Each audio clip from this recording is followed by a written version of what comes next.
Dialectical Behavior Therapy was developed by Marshall Linehan in the 1970s, and it was originally developed for use with individuals with borderline personality disorder. Now, it's a skill-based therapy wherein the focus is mainly on teaching skills. The emotion regulation skills that we have in DBT, those can be adapted for children with autism. DBT is based on the principle of dialectics, and the core dialectics here is acceptance and change. Accepting yourself as you are while working towards a meaningful change. With DBT, we are not trying to make individuals with autism more neurotypical. No, we are not trying to do that. It is rather providing individuals with the tools to deal with some of the struggles. Focus always has been on early intervention, children with autism. That has always been the focus. What about the grown-ups? Emotion regulation problems are more prominent in them because, they find it difficult to navigate through the social challenges. So DBT can really help these individuals.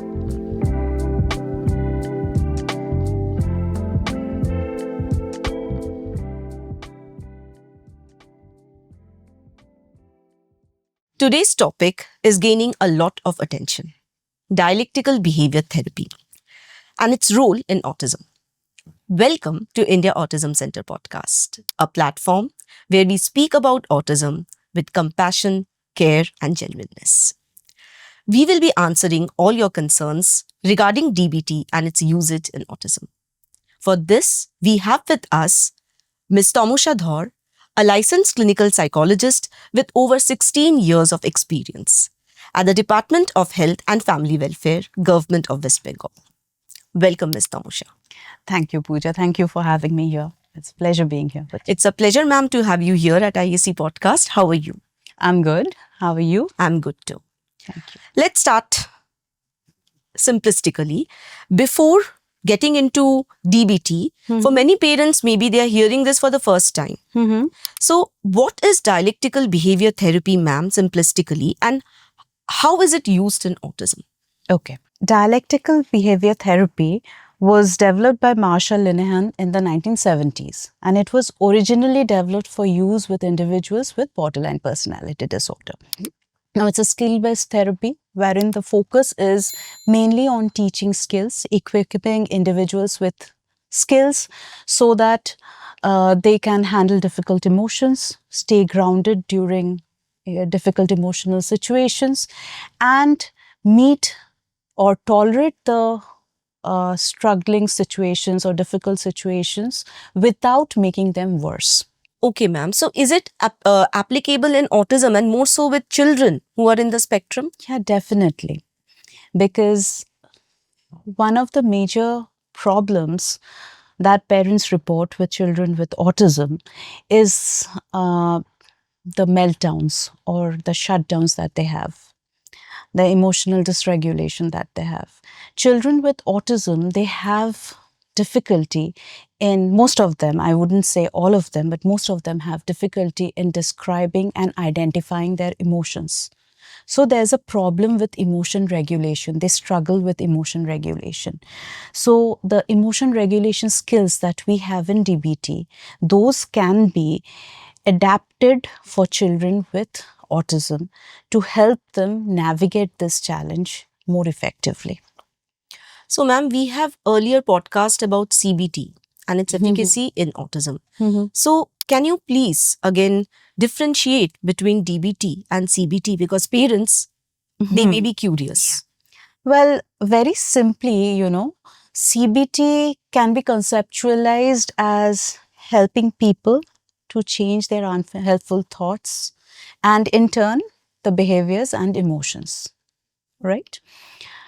DBT, on the contrary, equips individuals with a set of skills, right? It is not trying to change thoughts, behaviors, or emotions. Rather, it is adding to the repertoire of behaviors so that they can handle the difficult situations with ease, right? I'll just use a bit of a technical term here. The the word that I want to mention here is dialectics. Now, dialectical behavior therapy is based on the philosophy of dialectics. And dialectics refers to the idea that two seemingly opposing concepts can be true at the same time, and finding the balance between them is the key to or the way to healing. Now, in DBT, from where actually dialectical behavior therapy comes, like from dialectics comes the word dialectical. So in DBT, the core dialectics is acceptance and change. So accepting yourself as you are while moving or working towards a meaningful change. That is what DBT is all about. DBT tries to support both ends of the balance. It tries to support both acceptance, provide skills wherein the individual starts accepting themselves as they are, and also provide skills to the individual so that they can navigate through life's challenges in a more easier way or more effectively. That is what DBT is. But with CBT, the focus is more on changing the unhelpful thoughts, right? So that is how we can distinguish the two. So, ma'am, again, for the ease, because DBT is again a new concept for the parents. Maybe they are more acquainted with behavior therapy, with even with cognitive behavior therapy, because we have earlier podcast. So, with an example for individuals with autism, so how do we approach it via DBT? Suppose there's a teenager with autism who gets intensely distressed when there are unexpected changes in routines, right? So other modes of therapy would try to focus on why the individual is getting distressed or why unpredictability is difficult. Trigger. Yeah, the trigger. Why the unpredictability is difficult. But DBT would rather acknowledge the fact or validate the emotion that unpredictability is difficult, help the child with autism recognize and identify the emotion that I'm getting frustrated or I'm getting disappointed, enable the child or provide skills to the child to tolerate the distress, to manage the emotion, and to communicate the needs better. So for this kind of a problem, the specific skills would be, if I point out the specific skills, it would be identifying and recognizing the emotion. Then would come identifying the early bodily signs. With autism, it often happens that by the time the child realizes that he or she is upset, or the child realizes that they are upset, they are already at a 9 or 10 out of 10 emotionally. So it becomes very difficult to regulate the emotions at that juncture. So DBT enables the child to identify or recognize the early warning signs, the bodily signs which says that, okay, I'm getting upset. And then equips the person with coping strategies like emotion regulation skills. It could be paced breathing, it could be mindfulness through sensory exploration. It could be like for unexpected changes, we use plan A and plan B boards so that they have a second plan. If there's a change, then what do we do next? So, and to communicate their needs, that I am upset because this and this happened and I need this. So that all those things are supplied by DBT. Maybe we often provide a simple script to them because they find it difficult to express themselves. So we would provide a script, or we would provide a visual card through which they can communicate. Okay. So, ma'am, DBT, then it is not applicable for all children in the spectrum. There are some indications on whom DBT can be used? Yeah, DBT is usually used for people who are struggling with emotion dysregulation. For those children with autism or those adults with autism who are struggling with emotion dysregulation. Another important concern here is that since DBT requires learning a lot of skills, including mindfulness skills, we need a certain level of cognitive functioning. That is also important. people who have comorbidities, like who also have intellectual disability, it becomes difficult for them. But it is not necessary that a child has to be verbal to be able to go through a DBT session. But the understanding needs to be understanding needs to be there. Maybe it's not, I'm not saying that they will understand everything in one go. They will, after a single session, they will be able to carry out the skills or apply the skills.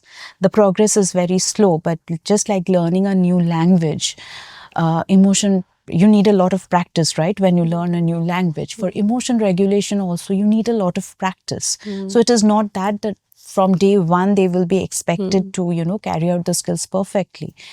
But the understanding should be there and the steady progress should be there.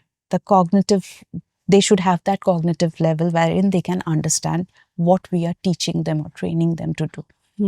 So we can conclude that it is widely used for individuals with high functioning autism. Yeah. With low support That's the needs. word. Yeah. Yes. Right. So you conduct DBTs on children, ma'am. So how would a typical DBT session it looks like in children and in adolescents or adults with ASD? Okay. Look, the basic structure of the session is more or less the same, right? For adults, adolescents, and children. It's about the kind of activities that are used. We are teaching the same skills, but the activities are different across children, adults, and adolescents. So, usually a DBT session starts with review of the previous week, right? So how the week went, what went well, what was difficult for the child or the individual, what were the challenges. Once we isolate the problem, if the week has been difficult, there have been meltdowns or anything, then we try to identify the triggers. Was the individual fatigued? Was the individual sleep deprived? Was the individual hungry? Was the individual having to deal with a lot of social demands, which can be overwhelming for children with autism? So we have to find out what was the trigger. Then comes teaching specific skills to deal with the situation. These skills could be teaching the individual how to stay calm, like we can use spaced breathing. We can ask them, this can be used for adults, for children, and for adolescents as well.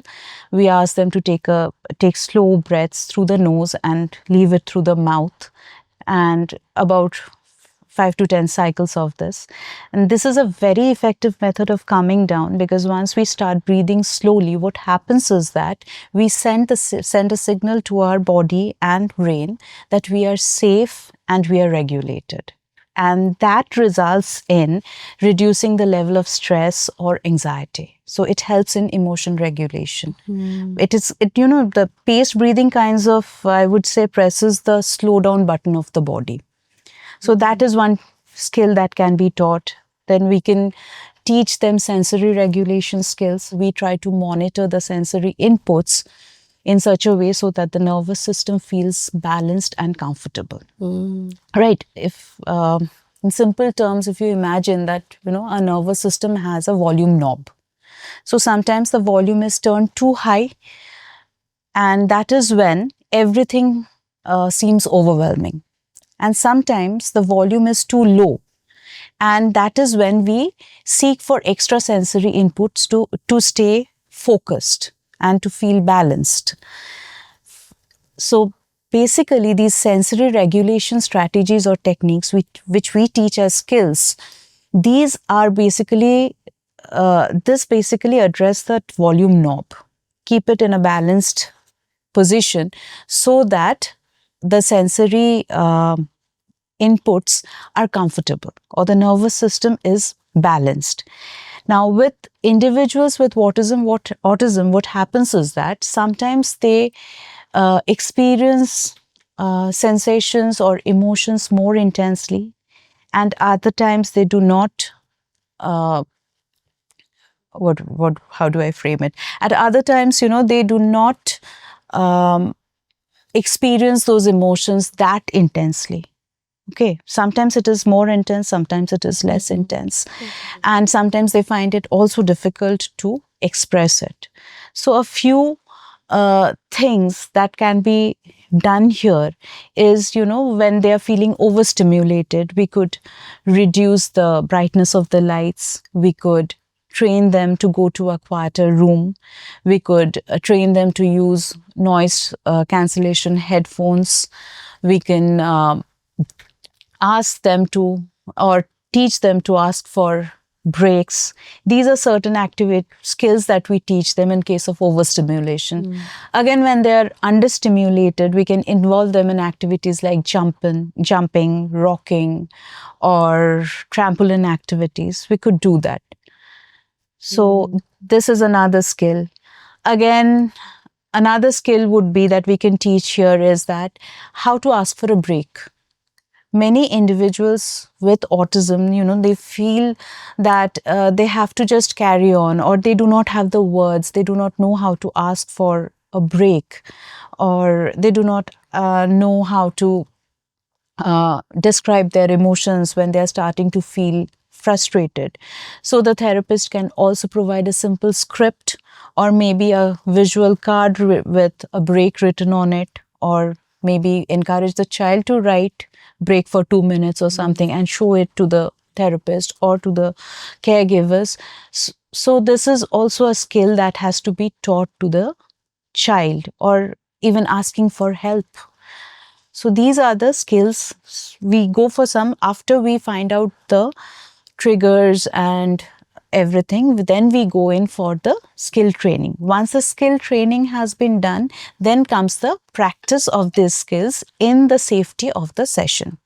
Right? So what happens is that the therapist practices the skills along with the person with autism. Role plays are used, sometimes stories are used, social scenarios are used so that they can practice the skills. After the skills are practiced, then a realistic plan is made, which is discussed with the parents so that the practice can continue beyond the session in real life situation. Now, suppose there's a child who has frequent meltdowns when homework gets very difficult, right?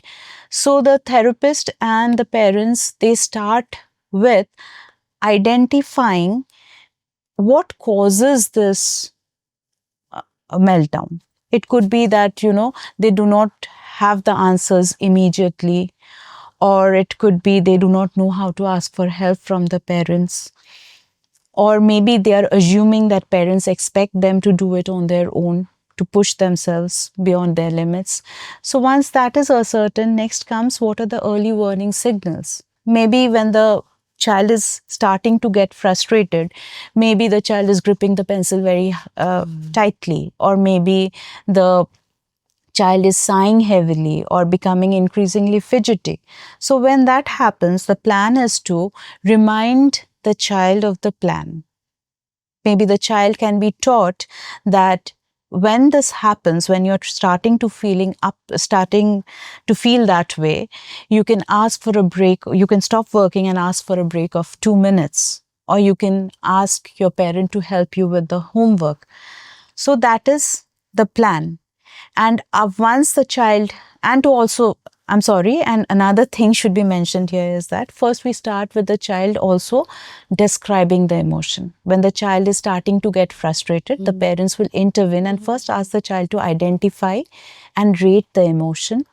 Then comes taking a break for about 2 minutes or something, asking for the break, or getting involved in some other activities for some time so that the frustration dissipates and it doesn't escalate to a meltdown.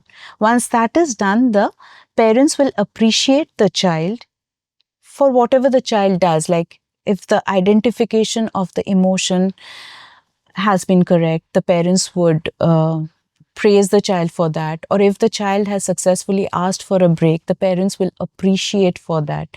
Or if the child has recovered earlier than before from the meltdown, the parents would appreciate that. The role of the parents here is to remind the child of the plan that they have for dealing with the situation. Second is the parents will appreciate the behavior of the child when it is something other than the meltdown, or where the child is actually making an effort to regulate the emotion. But one thing parents won't do then is to correct any mistakes immediately. That will escalate the meltdown. So then in this stage of therapy, we plan what to do once the parents go out of the parents and the kid or the individual with autism goes out of the session. So this is a basic structure of a DBT session. That is how we go about it. So, ma'am, you like said role play or, so tangible objects like worksheets, picture cards, are these also used in typical DBT sessions? Yeah, very much. Worksheets are used for describing the emotions, identifying the early signals from the body that you are getting upset. Making a list of the coping strategies that can be used then making a personalized plan for the individual for prevention of further meltdowns. For all these things, worksheets are definitely used. Role plays are used. Especially for children, the activities are more game oriented or activity oriented. Like sometimes, for teaching emotion regulation skills to very young children, we often ask them, we often introduce the concept of superhero coping toolkit. That is what we say. Just like, superheroes have special powers. We ask the child that, in your toolkit, you put special powers and you use it when the frustration villain comes up.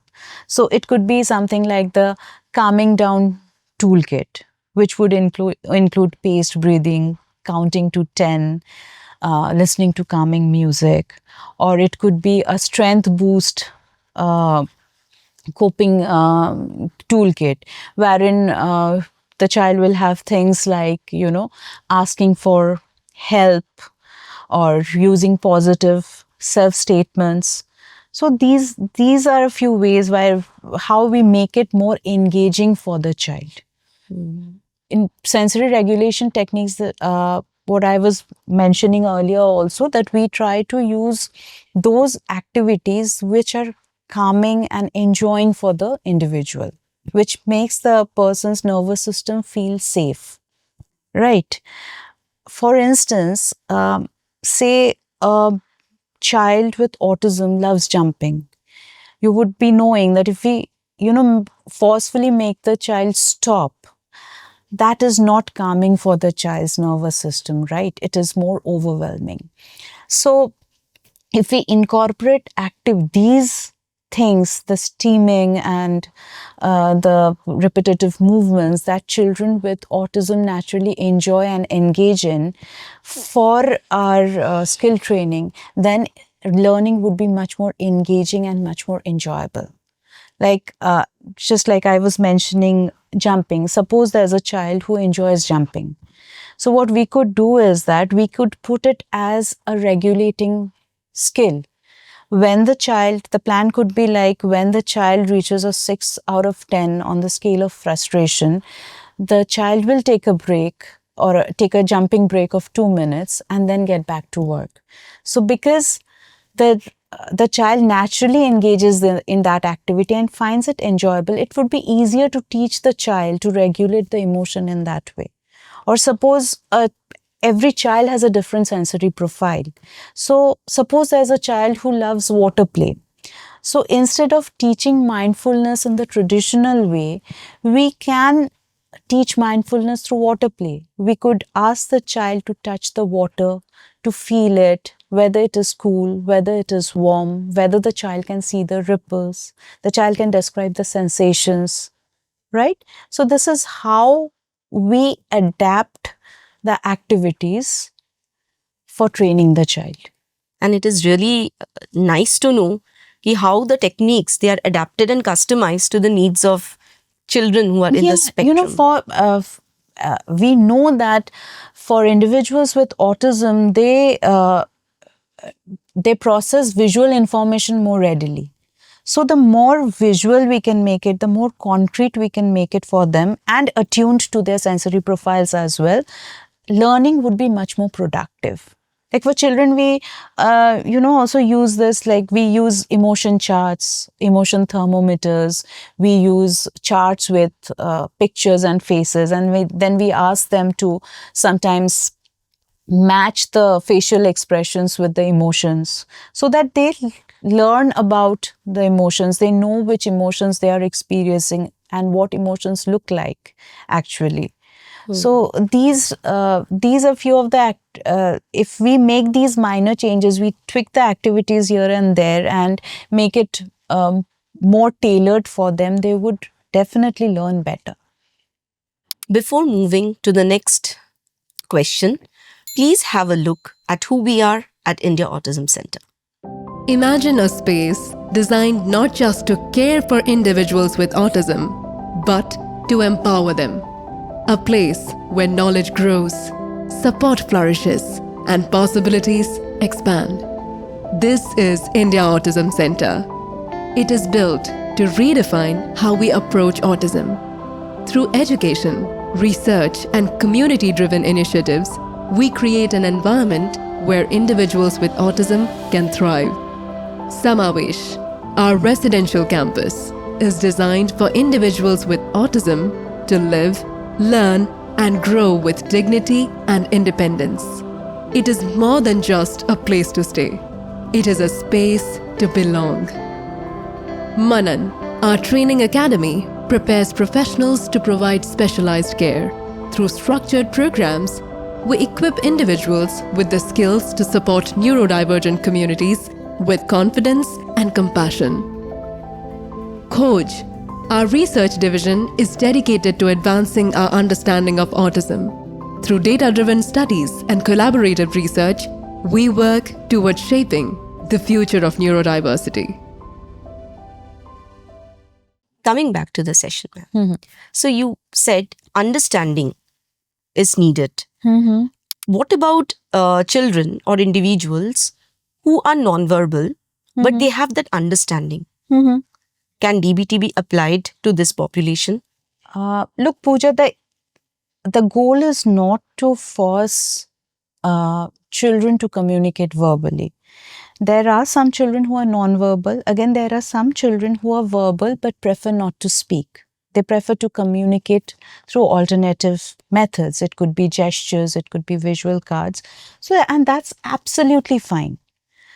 So we can use visual cues, we can use visual cards, we can use assistive and augmentative and alternative communication systems. We can provide them with devices where they can type in what they want to communicate. It's absolutely okay. We are just replacing the verbal cues with the visual ones. So it can be very well used with children who have problems with verbal communication. So, ma'am, parents often, now they are curious about the evidence-based. So, we know there are behavior modification therapies, we have ABA. So, is DBT, it is evidence-backed for individuals with autism? Yeah, actually, we started using DBT in autism because we saw that, not because borderline personality disorder and autism are the same thing. They are not. But what we saw is that the problems that DBT dealt with in BPD are very similar to the problems faced by some individuals with autism. Individuals with autism struggle with emotion regulation, and DBT has a very good evidence base for reducing emotional dysregulation. Now, there have been some evidence, some meta-analytical studies which have supported the fact that DBT results in better emotion regulation in children with autism. It reduces suicidal behavior, self-harm behavior, and it improves their overall well-being. But we need much more evidence. But this is a preliminary phase wherein there have been some evidence and some meta-analytical studies which support DBT, the use of DBT in autism. Yeah, that is why the DBT techniques are now widely used by Yeah. psychologists. Yeah. So there's a growing school of thought that is stating that we are trying to put in individuals to fit in the so-called normal population. So how far do you think, ma'am, that DBT, it leads to camouflaging of individuals who are in the spectrum rather than coming out of their true selves? Is it a myth, or on the contrary, DBT helps in individuals being their real selves? I would say DBT helps individuals being their real self. If we go back to slightly back towards an earlier part of our conversation that we were having today, I did mention that DBT is based on the principle of dialectics.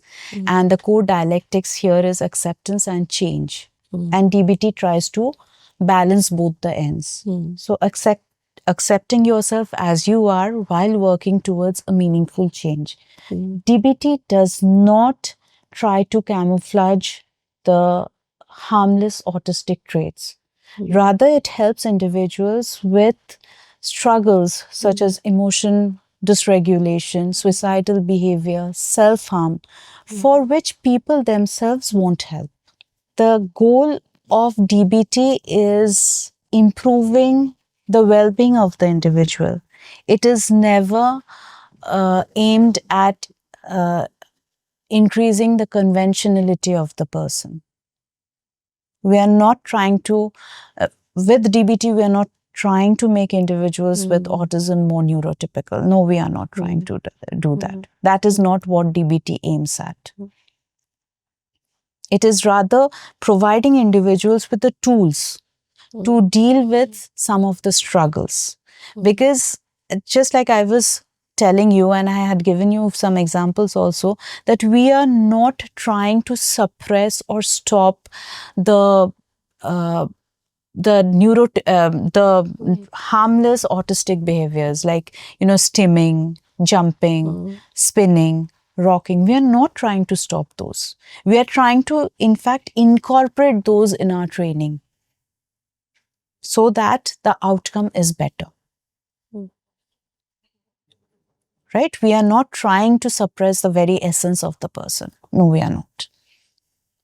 And that is what I think the beauty of this technique. Exactly. Exactly. It lets the person with autism be the person they are. Acceptance is very important there. Acceptance regarding who they are, how they want to live, what is their concept of leading a fulfilling life. That is what we are concerned with. We are not, the question that a DBT approach would ask is, what can be done for this person to reduce the person's struggle? Not how to make this person more neurotypical. That is not the question that we are asking here. So many parents now they are at times confused because so many combinations and permutations of therapies are coming. How will they understand that DBT is, if they offer DBT?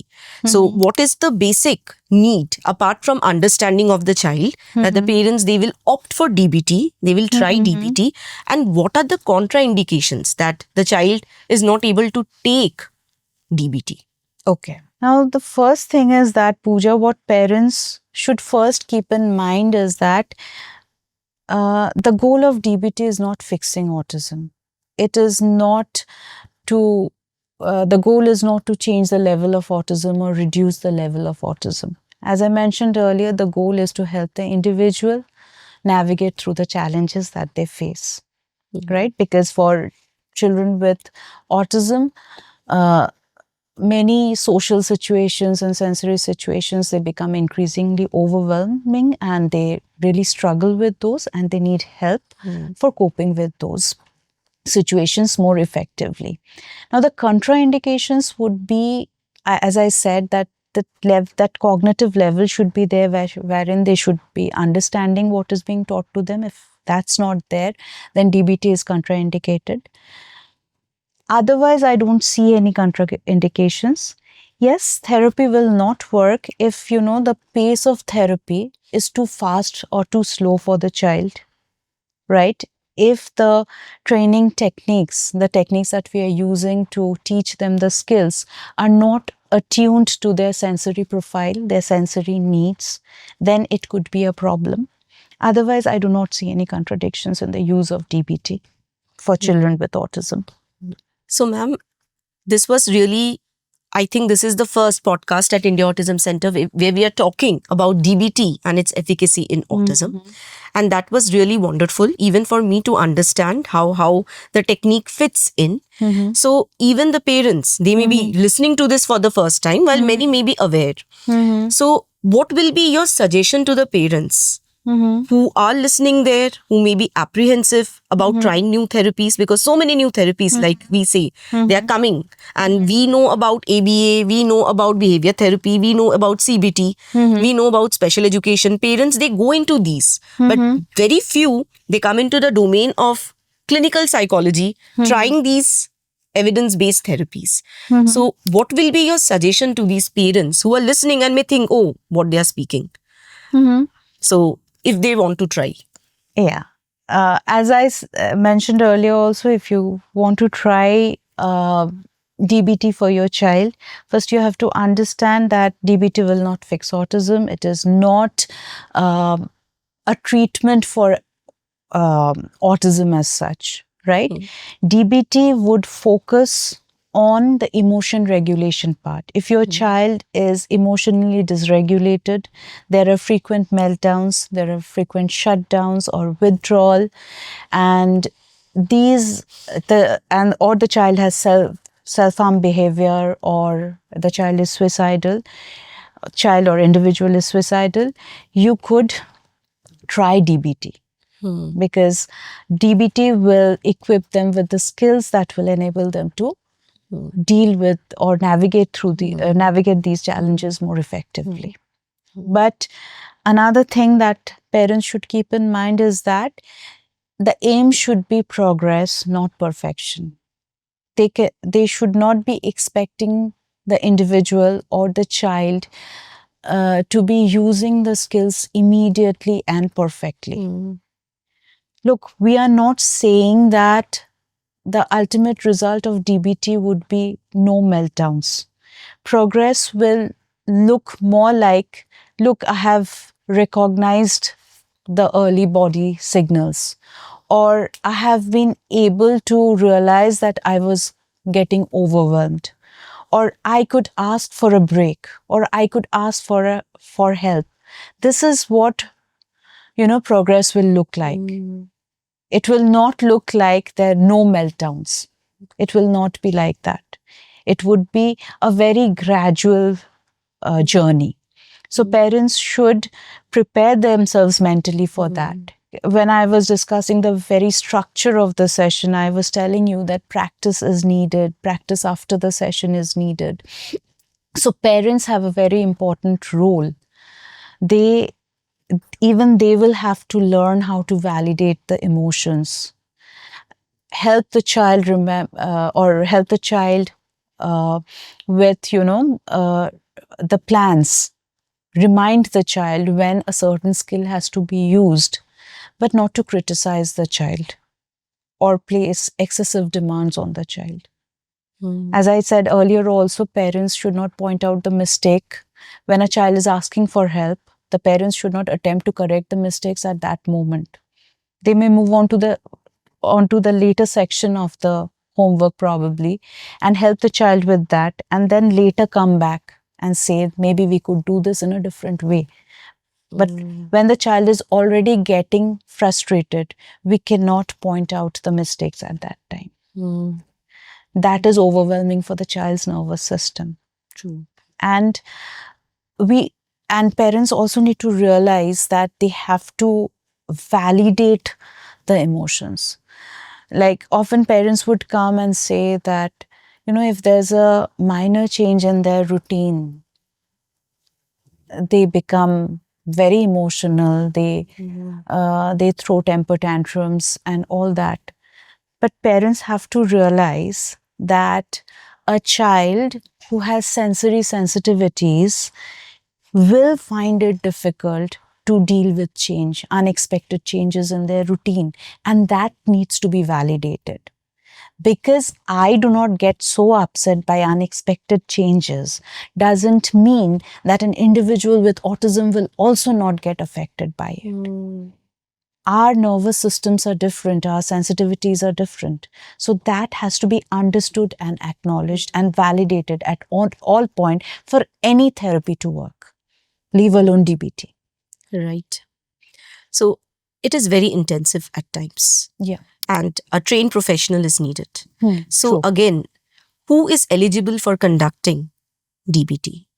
Well, the ideal scenario would be someone who has a certification or a degree in DBT. But in the Indian scenario, clinical psychologists, RCI registered clinical psychologists can conduct DBT. So when a parent opts for that emotional regulation, improvement of emotional regulation in children, the emotional concerns, they should definitely contact an RCI registered clinical psychologist. Yeah. Rather than going to just a counseling psychologist. Because, during the training of clinical psychology, that is MPhil in clinical psychology, people are trained in the different modes of therapy. But in counseling, the courses that are courses like counseling psychology courses and all, and rehabilitation courses, they do not train in these therapeutic modes. And this is also very important. Whom to approach. Like a therapy gone wrong can have devastating effects. So it is very important to know who you are going to and whether you are going to the right person. True. Right? Like for the talk therapies, we often say that it is more important to know what not to say than what to say. Right? So similarly, it's a therapy gone wrong is worse than no therapy at all. That has to be remembered. Right. So, ma'am, that was very insightful. What we can conclude is DBT definitely works for individuals with high functioning autism. Yeah. Who need low needs, low support group. Yeah. And it is more efficacious for addressing the emotional domains of the individual. That's right. Yes. So thank you, Tamosha ma'am, you have given us a new perspective. And even this is, again, I will say, a very unique podcast that has happened. I'm definitely sure parents are curious and we will be having more podcasts on these unique topics. Thank you so much for having me here. It was a pleasure discussing about DBT and autism. Thank you so much for giving me that opportunity. Yeah, now we feel there are so many experimentations, so many things coming up. So initially for autism, emotional concerns, they have sensory problems, behavior problems, but this emotional domain is also now being looked upon. Yeah. They need this help. And the focus always has been on early intervention, children with autism. That has always been the focus. What about the grown-ups? People who were once children with autism, but they are now adults. Emotion regulation problems are more prominent in them because, they find it difficult to navigate through the social challenges. So DBT can really help these individuals.